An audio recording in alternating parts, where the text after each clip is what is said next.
going on, everyone? We are back. We're doing a community challenge. Huck is got a fun one going on right now, and I couldn't pass up. I've been watching a whole bunch of videos that have already been done, TV shows and movies, and just tons of dynamic duos.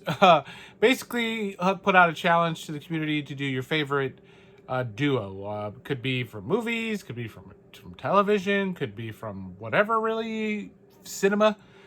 He kind of left it open, but he kept it to 5. And be creative. My mind was running wild. What I like to do, I overthink things, and I started let's get very creative, and then I'm like, wait. Let's not do that. Let's just go with 5 fun, just good, great, awesome duos that I like, that you might like too. And coincidentally, they were just right accessibly in front. I'm like, don't overthink it, Adam. What is all kind of in reach? What can you just look and see? Oh yeah, boom, boom, boom. And when I started doing that, it came to me, and it was so much easier. So I'm not gonna spend a lot of time wasting time on this. We're just gonna get right into it from 5, 4, 3, 2, 1. But these could go 1, 2, 3, 4, 5. So they're all great. And honestly, I could have another 5, 10, 15, 20, but I'm only gonna stick to 5. I'm not gonna do any special honorable mentions and number 26s and all that. I'm just sticking to 5. So first, and a strong 5 for me, Chris Farley and David Spade. I went with Black Sheep, but Tommy Boy, I could have went with that as well. I mean, again, these two together, they just have that chemistry, that charisma. They feed off each other.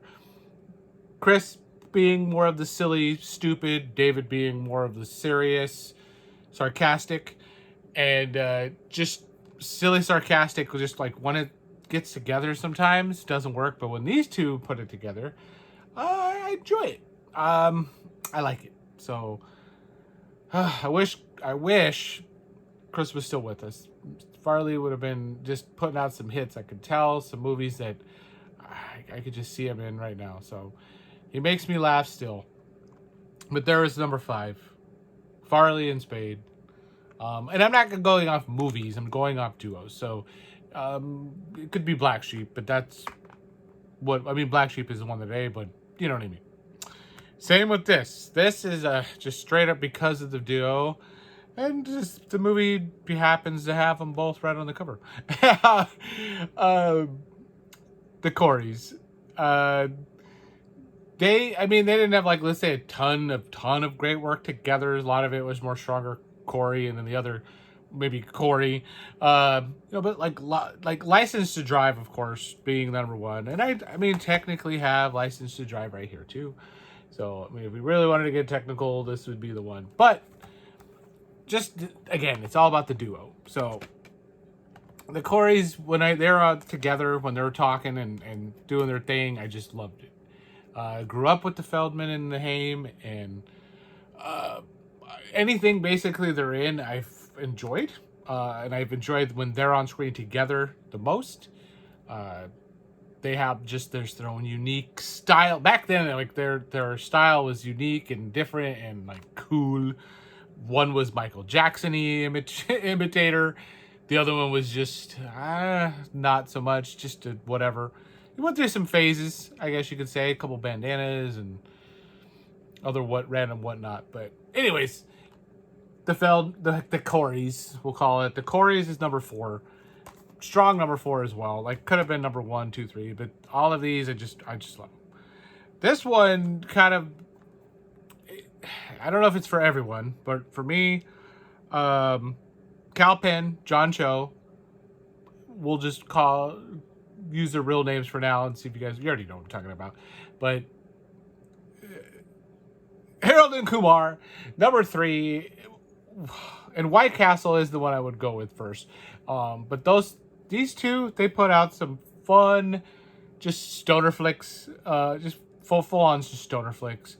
And again, on screen together, I love it. They make me laugh. Uh, Kumar, Kumar, when he gets like Roldy going, like when he does something to like frustrate him and shit, like it just, I don't know, it just works. And a lot of this stuff I could just see like in real life, having to get to White Castle on one of those nights. So Harold and Kumar is number three, easy number three for me. Now we're going back. We got a classic duo. We got a classic combination right here. Uh, the three I picked actually number three for some reason. I don't know why.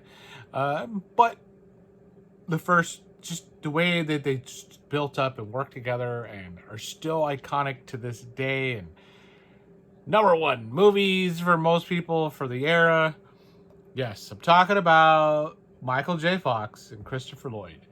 So Marty and Doc, baby. Marty and Doc. Just, you can't go wrong with these two. I mean, they didn't list. I guess they had a lot of on screen in this one, so that's probably why I went with three. Some of the other ones, they were like, distant, having to work off screen, and then they were in the movie together, but they were on screen together a lot. But this one, definitely a lot. I don't know. Back to the Future, I love the movie. I love those two together. When I think of duos, when I think of combination act, like I just think of those two. It just came to me like, just that's mine. It's my list. It's my picks. Can't be wrong, right? Number two, Back to the Future combination of Michael J. Fox, Christopher Lloyd, Marty and Doc, leading up to another nostalgia favorite of mine. Just probably one of yours too. How should we break? How do I want to? I don't know. Let's just get into it. There it is. Ralph Macchio and Nakarito Pat Morita, but Pat Morita for most people, but his first name is something to that effect. Nakihiro. Anyways, me and my craziness with name pronunciation. But Karate Kid. These two right here, Mr. Miyagi, Daniel-san. Loved them. They worked well together. The chemistry, wax on, wax off, all of that up and down, paint the fence and stuff. So, all three of the movies I love too. To be honest, part two, to be honest, is probably my favorite. Made me want to learn the piano when I was a kid, just so I could play. What was it? Fight in Your Honor. What was that song? You know what I'm talking about, that song, the theme song. I can't start singing that one right now. But anyways, those two right there, Machio and Morita, Daniel-san, and Mr. Miyagi. He taught him how to break the ice, drive the cars, and wax the cars, and get the girls, and take them to, Okinawa. I mean, he taught him a lot of stuff, man. So it was like a father-son almost duo combination, but they weren't related. Not a comedy relief, drama, love, friendship, honor, respect, all of that came from these two right here. So, definitely not a Harold and Kumar combination. So that was my five. Number one, those two right there, Daniel-san. Oh, I just love this cover art right there. So, and back. Whoa. Number two. Number three, Harold and Kumar. The Curries, number four. And of course, Spade and Farley, number five. It works. It works for me, I think. So, I recommend doing this challenge. It's fun. It gets your mind going. You have a wide variety. I'm going to try to go back. I'll try to remember to link Huck's video down below so you can catch that first. Go back and look at it maybe before you do yours. He'll give a better breakdown of kind of what he's looking for and want to do. I think, again, I stayed within his rules and kind of like, the structure of the challenge. So, I sometimes get way off the beaten path, but today I think I stayed on track. So that's it. That's all we got for you today. I'll get back to something else soon. Another hunt, whatever. Honestly, I got a lot of sports coming up. Family comes first before the movies. So as long as I got some time, I'm going to get out there for you. And I always got something. I always got something coming. At least it feels that way. That's it. Like, comment, subscribe. Later.